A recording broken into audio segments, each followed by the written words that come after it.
Hello, hello. Hello, hello, hello.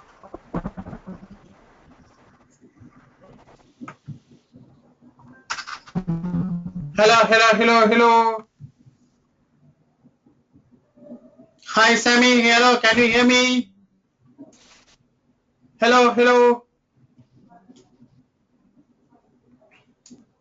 Hi, hello, hello, hello, hello.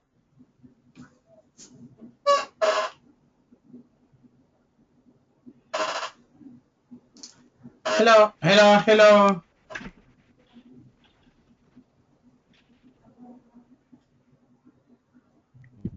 Hi, hello, hello.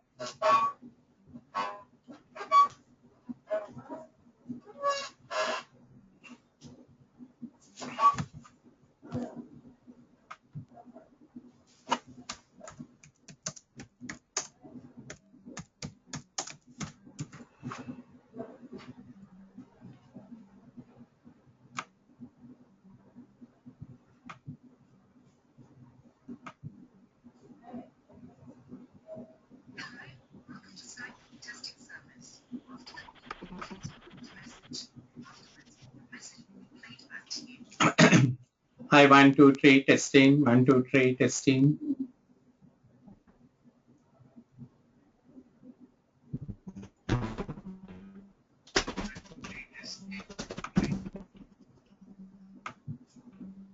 Hello, hello.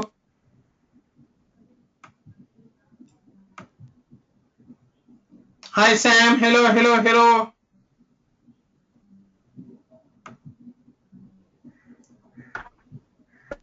Hello, hello, hello. Can you hear me?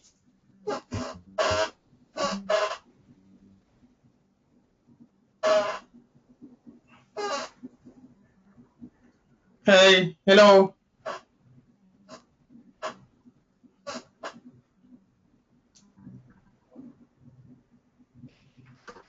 Hi, hello, hello.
Hello, hello. Speaking. Oh, oh, oh. Right. Mama tawal pen number baran. Right. Okay. Right. Thank you. Right. Okay. Right.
Hello, hello.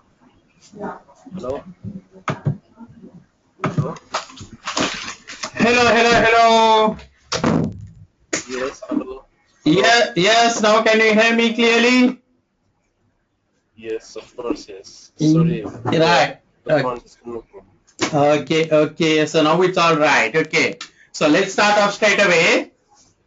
Yeah. So we have on the subject of relevant question last time, and let's move it from there, Sam, today.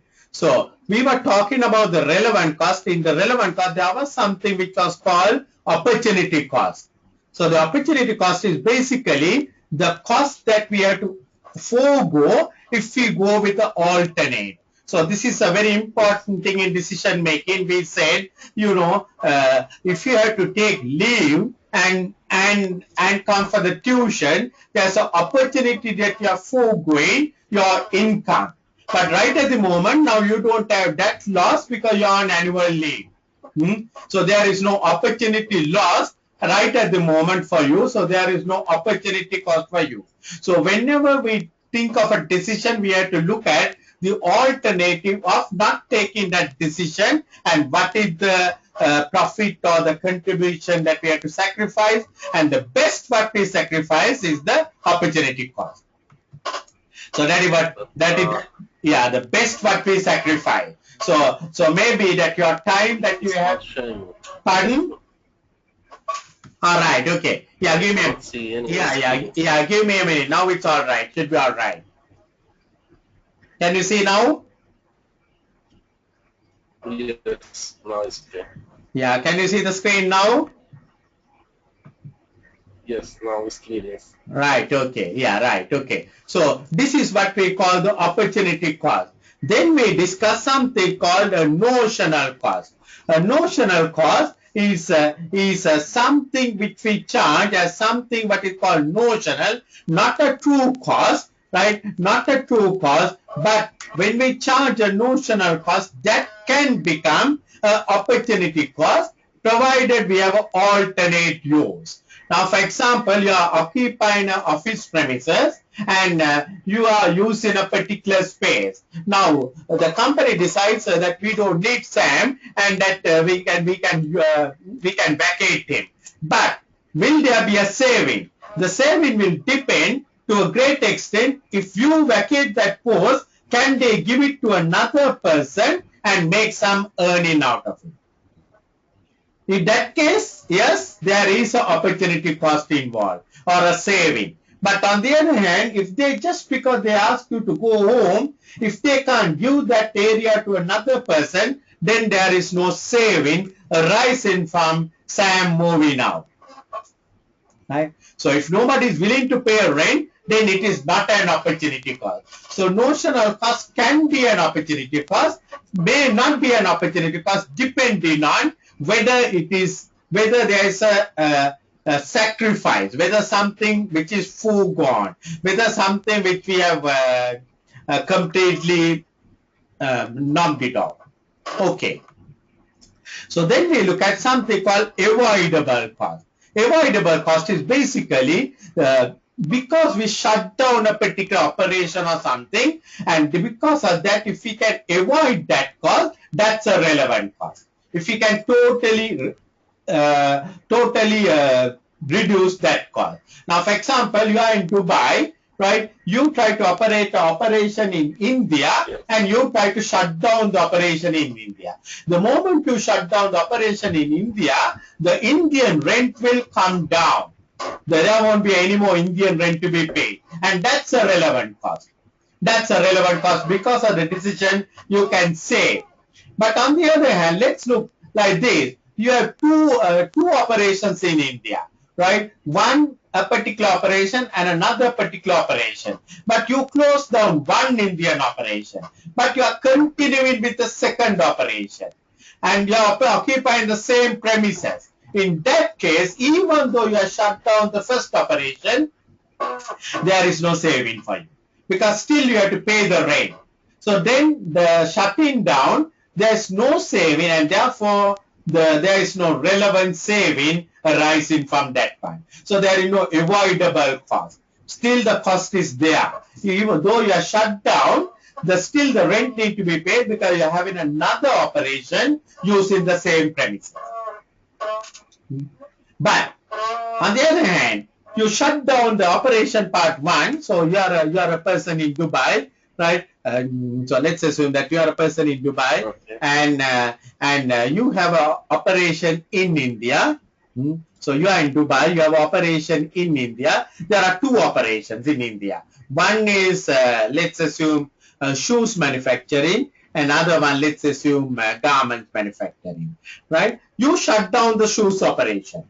So you are paying a rent of 100,000 Indian rupees for this office, for this factory. You shut down the shoe operation, but still you are doing the garments and you can't reduce the rent. So then there is no relevant cost in shutting down. Still you have to pay the 100,000, so you can't save anything by shutting down the shoe operation. So therefore the rent is not a relevant cost here. It's not a relevant cost. Yes. Right? Because there's no saving you're going to get. But on the other hand, let's assume you can shut down this area and you can hand that to the landlord, and your new rent will be not 100,000 but only 60,000. So you don't need to pay 100,000, you pay only 60,000. So that means there's a saving of 40,000 by shutting down. That becomes a relevant cost. That becomes a relevant saving because that's an avoidable cost. You can shut down and avoid it. Let's assume another scenario. You can't shut down, but you can give this part of the premises to another person, right? And who is prepared to pay your rent of 30,000. You can shut down, but you can give it and get a rent of 30,000. Now that becomes relevant. That becomes relevant because you can collect 30,000. So you have to decide whether you should get 30,000 or whether the owner is prepared to reduce the rent by 40,000. You have to decide what is more better opportunity for you. The better opportunity for you is to give it to the owner and to save 40,000. So the best option what you are going to leave out is the 40,000 option, and therefore the relevant cost is 40 and not 30. You have two options, one to rent it out and to get 30. The other one is to give it to the landlord and save 40. The best option is to save 40, and that is your relevant cost. That is your relevant. On the other hand, after shutting down the shoe factory, still if you have to pay the 100,000, you can't rent it out. The landlord is not going to reduce the rent. Then the relevant cost is 0. So all depends on ultimately whether we can avoid a cost or whether still the cost is going to be there or whether the cost is going to reduce. So it may be labor, it may be a rent or whatever it may be. There can be many avoidable costs. So that is basically a very specific opportunity we have, and that will be the thing that we have to consider. So as the last one, I put costs such as the portion head office rent. Head office rent is a portion. You have operation in Dubai. You are paying 200,000 rent, and that rent is a portion to your Indian office, because India also you are doing operation, and for that you have to give some support from the Dubai operation, and your portion in 50,000. Now that is not a relevant cost, because whether we shut down the Indian operation or not, still you will have the 200,000, and only thing you will not be able to charge it to the Indian operation. So therefore it is not a relevant. So you have to look at case by case and see what is becoming relevant, what is becoming avoidable, what is becoming non-avoidable, that kind of. So then we were discussing something called incremental cost, which is arising due to the difference between the two alternatives, right? A differential cost, incremental cost, difference arising between the two alternatives. So you have a particular cost of 5,727. So say the relevant cost of a particular contract called X is 5,700. And there is another contract which is 6,200. So you can see, if you try to move away from the X to Y, you have an additional 500. Additional 500. Now that is what we call a incremental cost or a differential cost. 5,700 moving up to 6,200, additional 500, and that's a relevant cost, right? So you have to look at against that additional 500, how much additional revenue I can get by doing X instead of Y. So, right, if you can do Y and get extra 1,000, then worthwhile to do that one, because you are getting an extra 1,000 against an extra cost of 500, which is a good thing. But if you are going to get extra cost of 500 and get only extra revenue of 400, then not good doing that. So that is what we call an incremental cost, the difference between the alternatives. So which is very important when you want to take a decision. You want to decide whether to do this contract or that contract. We see between the two contracts, the cost increase is 500. What is the revenue increase? What is the revenue increase? So you have to look at the revenue increase and decide what is better to do it. So that is what we call incremental cost. So it becomes very useful to know the consequences of taking a decision like that. If you try to go from 5,700 to 6,200, you have to pay extra 500. But for my extra 500, what will I get? What will I get? So for example, you may want to see, if you try to increase the number of employees from 100 to 125, or if you try to increase the salaries of the employees from 5,700 to 6,200, there's a 500 increase. What will I get as an additional contribution? So what is the additional contribution?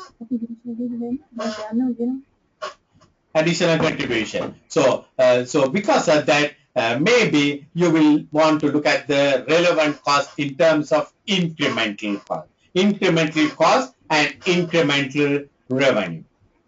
So that is what you should be looking at. So increase the number of employees or not. You want to see, okay, we will increase the number of employees, but what is going to happen to my output? Will it get increased? only the relevant cost should be used in calculation. So you can see how important the relevant cost is becoming all over the thing. So now I want to look at a particular kind of relevant cost. I want to look at the relevant cost of material. Right? So the relevant cost of material. So first of all, we have to ask the question, is the material that you need for the job, is it in stock? Right? Is it in stock? The material that you require to do the particular job. So I'm coming and giving you a job, right? You want to use a particular raw material. So the raw material, is it available in stock? If it is available in stock, you have to find out, right? Is the particularly first of all, the stock is available in stock? Yes or no? The answer could be either yes or no. If it is no, right, then the relevant cost is you have to purchase the stock. That is the relevant cost is cost of purchasing. I come and give you a job to do. You don't have any raw materials. So you have to go and purchase the raw materials. So the relevant cost is the cost of purchasing raw material. So if you have to buy 100 kilograms at the rate of 8, the relevant cost is 8 into 100, 800. Agree? Yeah? Hello? Yeah. So that is the relevant cost. So you ask the question, do you have stock? If we have, if the answer is no, do you have, if you have to purchase it, the purchasing cost is the relevant cost, no problem. But the problem comes if the raw materials is available in stock. It is available. Yes. Right? It is available. If it is available, then you have to ask, if I use it for Kumar's project, do I have to replace it? Do I have to replace it? So there are certain raw material which is just idling there. You will use it, but you will not need to replace it. Do I have to replace it or no? So if it is, if you have to replace, if you don't have to replace, right? If you don't have to replace, then we have to look at no. So no need to replace, right? No need to replace. If you no need to replace, then we have to see what can I do with that raw material. If I can use it in Kumar's job, or can I sell this product? Can I sell this? If I can sell and get some money, in that case, is there a realizable value? Realizable value. So if there is stocks in the stores, but you can dispose that one. You don't need to replace it because you are not going to use that raw material any longer. So the option is either to use in Kumar's job or you can sell it out. So if you sell it out, how much can you collect it? So you can collect it, let's assume for the 100 kilograms, you can collect 4 into 100, 400. You can sell it at 4. So the relevant cost is then not 800, the relevant cost is 400. Why? Because you have a raw material which is not useful for you. Which is not useful for you. In that case, you can sell it and get 400. Right? You can't, let's assume you can't sell it. You can't sell it. Right? You can't sell that one. No value. Then the relevant cost is 0. Because it is just idling in the stores. No one is prepared to buy it. Then the relevant cost is 0. So that is the way that you look at. Let's assume that you have to replace this one, right? If you have to replace it, once you use it, you have to replace it. So you use it, and you know that 100 kilograms, which has originally cost you 5. So original costing records will show it at 5, but you have to replace it. If you use it for Kumar's job, and if you have to replace, you have to replace it at 9. So then the relevant cost is 9 into 100. So can you see there are different scenarios happening. It all depends on many questions that you are going to ask. So I'm going to put it in a very summarized form, the whole thing for you. So first of all, are the materials in stock? No. If the answer is no, simply the relevant cost is the cost of purchasing the item. Because you have to go and purchase the item to do the job, and that is the relevant cost. If it is in stock, if the answer is yes, Then you have to ask another question. Will they be replaced? Will they be replaced? That means it is useful, you have to replace. Then the relevant cost is the replacement cost because you are going to replace it. So the relevant cost is the replacement cost. Then the second question you might ask is, will they be replaced? The answer will be no, because it is useless, right? You are not going to purchase that item anymore. It is just there. So if it is going to be used for other purposes, can I be use it for other purpose, right? Can I use it for another job? If I use it for another job, how much can I earn out of that one? And that is the relevant cost for my job. If there is no use, right? If it will it be used for other purposes? No. But then the net realizable value will be the relevant cost. That is, you can sell it and get some money. You are not going to replace it, but you are not going to use it for other purpose also. So, but you can sell it and get some money. That is the relevant. But if the net realizable value is 0, then the relevant cost is 0. No realizable value. If no realizable value, if net realizable value is 0, then the relevant cost will be 0. So I want you to get this one into your head very carefully. First thing you must ask whether the material is in stock. If the material is not in stock, no problem, simple. The purchasing cost of the material is the relevant cost. Because for you to do the job, you have to purchase the material. That is your relevant cost. The material is in stock. It's already in stock. Then you have to ask the question, am I going to, if I use it for this particular job, am I going to replace it? Yes, you are going to replace it. Then the replacement cost is the relevant cost. Or, no, I'm not going to replace it. It's useless. It's just they are not going to replace it. So then you have to ask, is there any use for this one? Can I sell it? Can I use it in another job? If I can use it in another job, the opportunity we are going to lose in using it in this job is your cost. That is what we call an opportunity cost. No, there is no other opportunity, but I can sell it and collect some money. That is the relevant cost.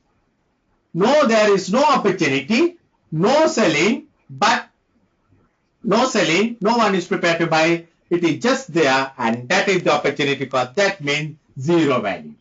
0 value. So you can see different scenarios in the different scenario. So the relevant cost will change accordingly.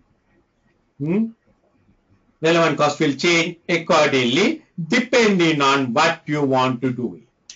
So this is what you should be looking all the time in the relevant cost of material.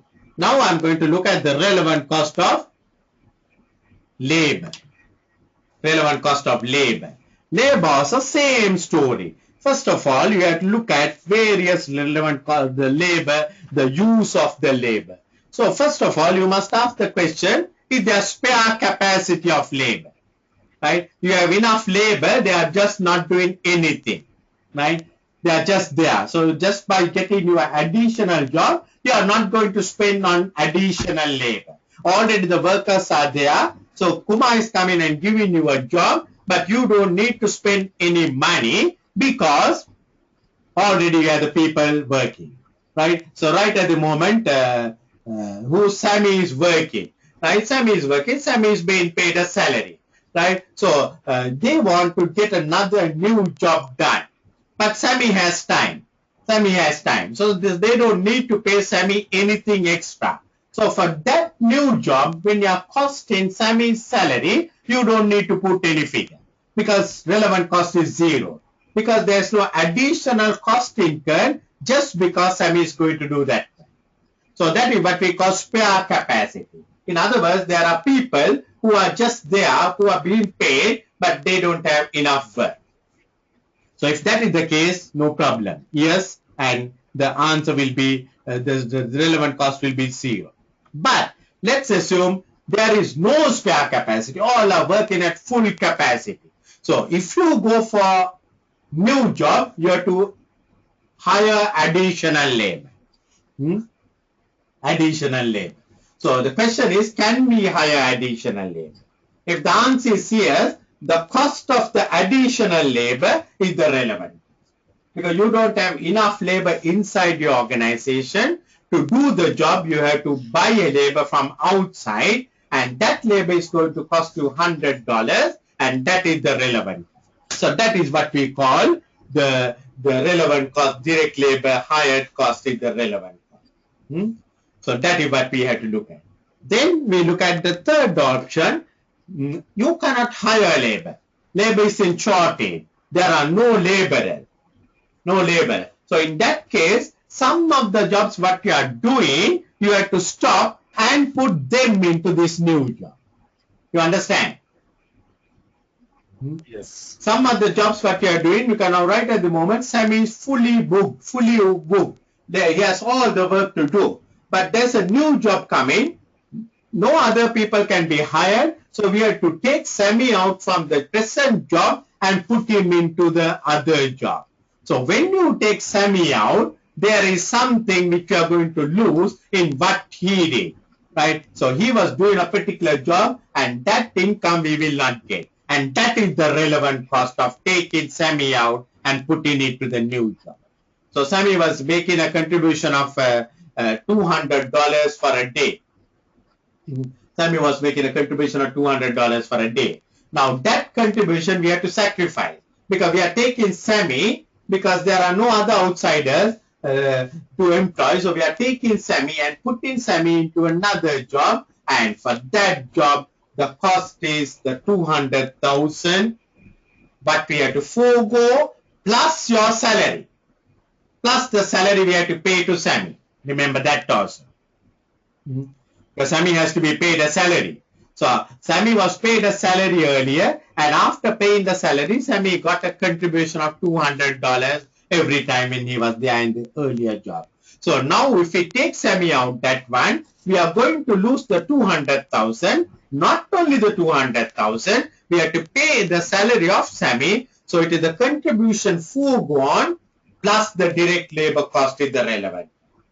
So very, very important this one. So hopefully next week we will look at some examples to get this idea right into our head. So that is what. So first of all we have to ask the labor whether we have years, right? If there's sheer capacity, in that case no problem, because we are not going to spend any money to do the new job. The relevant cost is zero. No, then we have to ask, can we hire labor? If we can hire labor, the relevant cost is the cost of hiring those labor. If if we cannot hire the labor, then the relevant cost is what we have to forego by putting Sammy into that new job plus the Sammy's cost of whatever his cost. So that is what the relevant cost of labor is. Relevant cost of overheads. Relevant cost of overhead, right? So this is again another one. So generally we believe overheads doesn't matter to the relevant decision, because generally overheads are there whether we take a decision or not. But there are certain costs, certain overheads which we incur, particularly because of the decision that we are going to take. So that kind of a decision we have to look at separately. So there again what we have to look at is, the relevant cost is surely the direct cost, direct result of a decision taken are the relevant overhead. You take a decision, and therefore due to that one you need to incur certain expenses. You take a decision to open up office in India, and therefore there is a direct overhead of rent coming up. You take a decision to do another new job, and for that they have to appoint another new customer relationship manager, and that is going to be an additional cost. You take a new job, and for that you have to appoint a new supervisor exclusively for that purpose, and that becomes the overhead, and that becomes a relevant overhead. So that's basically what we need to look at all the time in terms of relevant cost. So overhead. So then we look at the non-current assets. Now just like the expenditure, we have to incur certain non-current assets. Non-current assets are property, plant and equipment. Property, plant and equipment. So these are the, so, but when you try to do a new job, we are going to do a new job, and you may have to think of taking up new machinery. So again, like the materials, we have to look at that at the end of the useful life, right? So you are using a particular machine, and that has to be replaced at the end of the useful life. So then the relevant cost is the current replacement cost. It is not your machinery cost what you have at the moment, but the current replacement cost is the relevant cost for you, right? The current replacement cost. So you have to replace the machine, and that is your current replacement cost. Then if the machine is not to be replaced, that means you don't have to replace the machine, then the relevant cost is either you can sell the machine, and if sold, and the net cash was arising from the use of an asset if not sold. So you can sell it and get the money, or you can just use it and get the money. So whatever the higher figure is the figure of the relevant cost. So the relevant cost of non-current assets also matters a lot. It's like the material. You are going to do a new project. If you are going to do a new project, you have to find out whether the machinery that you purchase, all right, the machinery what you are having at the moment, have you got to replace it at the end of the period? If that is the case, the relevant cost is the current replacement cost. Current replacement cost, because you have to because you are using this machine, you have to replace this machine after this particular period, and that is the current replacement cost. If the machine is not to be replaced, right, you are going to keep the machine, you are not going to replace the machine, then the relevant cost is the higher of the sale proceeds. Higher of the sale proceeds. So you have to look at what is the sale proceeds, and look at, you have to sell it, you can sell it, or you can look at not selling, what is the situation. Will you give me a second, Sam? Yes, sure.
Right, okay, sorry.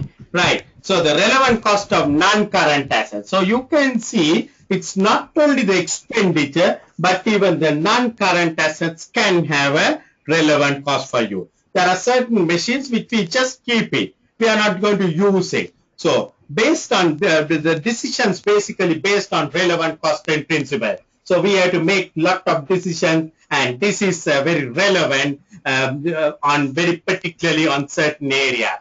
Where we have a limiting factor, right? Where we have a particularly a limiting factor, maybe raw materials, maybe machine hours, maybe the labor hours, whatever the thing is very limited. So then we have to look at the relevant cost, relevant opportunity, right? You have only 100 machine hours available. So with the 100 machine hours, you must do the best possible product.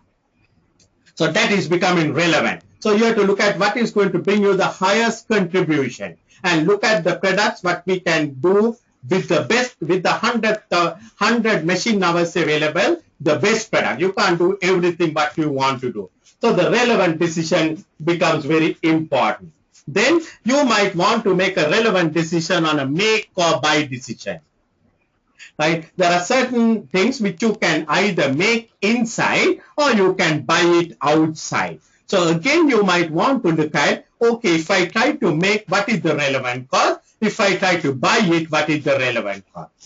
So that's an area that probably you want to make a decision, and that can be made based on the relevant cost. So the relevant cost is actually a very relevant one, which we use in most of our day-to-day work, which we can work it out, right? So the relevant cost can come up like that, right? Then on certain other decisions, like on shutdown decisions, I told you when you want to shut down, you must see what are the savings we are going to get, what are the additional expenditure we are going to get, right? So when you shut down a particular operation, there may be additional expenditure like redundancy payment. Now that's an additional, that's a relevant expenditure. Because of your shutdown decision, you have to pay redundancy payment, which you must consider, right? Then of course there may be certain savings arising. You don't have to pay rent. You may be saving certain losses. So that you have to compare and see whether it is worthwhile to shut down or not. So that is what the relevant decision relevant costing can come and decide. Because just because you shut down, you may not save the supervisor's salary. Because supervisor is working in another area, right? Still he has to be paid the salary. Just because you shut down, your rent is not going to be saved, because still you have to pay the rent because you are still occupying the premises, right? But on the other hand, just because you shut down, you have to pay redundancy. So there can be additional cash flow going out. No saving, but there's additional cash flow going out. So you must look at that aspect also. So shutdown decision. So maybe you want to temporarily close down a particular operation. If you close down, what cost can we save? What cost still are we going to incur? So whatever still going to incur is not a relevant decision. It's not a relevant cost. Only what you can avoid is the relevant cost. So what is incremental cost that is coming out because of the shutdown decision? So these are very important things the management will have to decide, and they will be decided based on. So accept or reject an order, right? So maybe, as I said, earlier, you are normally selling a particular product at $10. You are particularly selling at $10, and your variable costs are 4, and you are getting a contribution of 6, right? So you are getting a contribution of 6. So that's a normal selling price, and that's what you are doing, and you are quite happy. But there's a new order coming up, but that man says, I can't pay you 10, I will pay you only 8. So the variable cost is 4, still you have a contribution of 4. So you might think, if I don't have any other opportunity, if I have spare capacity, I might as well use that one and sell it at 8 and get an additional contribution of 4. So that becomes relevant to accept or reject an order. But on the other hand, at 8, you may not want to sell it if you find that the decision that what you are going to make is going to have an impact on the people who are buying it at 10. If they also come and ask for 8, then you are in trouble. So that's what I said. The relevant costing is good for one-off decision, not good for a permanent decision. To make a one-off decision, a kind of an emergency decision, relevant costing can become very relevant, and you can use it because there may be some raw material just idly, not doing anything, although we have paid some money and bought the raw material. So the relevant cost is 0 because there is no use for that product. You are not going to replace it. You can't sell it. It's just there. So the relevant cost is 0. So some person is coming and offering to use that and get a product done for $5. $5. He's prepared to pay $5 for me. But the material has originally cost me $6. So if I work it out on the material cost of originally $6, I will not do it.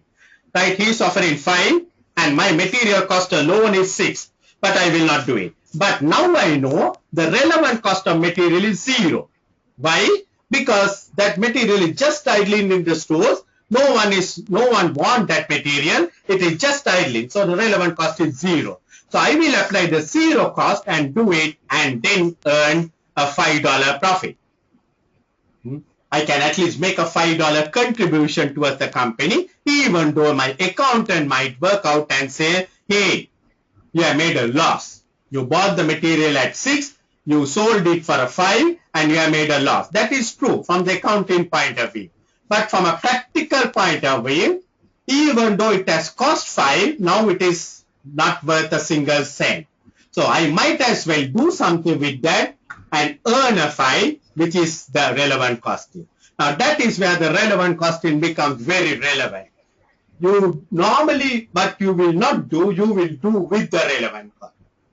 Because you look at the relevant cost of the material, it is just idling in the stores. It's not doing anything good for you. So you might as well use it for some purpose and get some money out of that one. So accept or reject offer. Then as I said, it is a very good tool for you to make minimum pricing decision. So this is what I was talking about, right? Normally you will sell it at $10. You will not sell below that one. And the variable cost. But you get an extra order which you are going to can get it do it only at 8. So you will realize you will never come below the variable cost. Variable cost is 4. You don't want to come below the variable cost, but you will. You are prepared to sell it below the normal selling price because still you get a contribution. At 6 also you might do it. Still you get a contribution. At 4, no particular incentive to do because 0 contribution. But surely, but you will not do it at 3 because if you do it at 3, it's a -1 contribution. So this relevant principle will decide what is the relevant, because normally the relevant cost is the variable cost. So it will decide whether to go ahead with certain projects or not to go ahead with the certain project will be decided on the basis of this one. So that's a decision that we can take it, and that's what we call minimum pricing decision, right? Then we have joint product and further process. You remember we were doing joint product costing. Joint product costing. You have a common process, and the common process brings a cost. Then you have joint product 1, joint product 2, and the byproduct. So we have to split this common cost between these 3. So for that purposes, we can use again the relevant costing principle. And particularly further processing decision. This product what you are going to get, you have to do further processing. So you will decide, okay, this is what we will do, this is what we will not do, or that kind of a thing. So this is all these things can be very, very useful in our calculations of the relevant costing.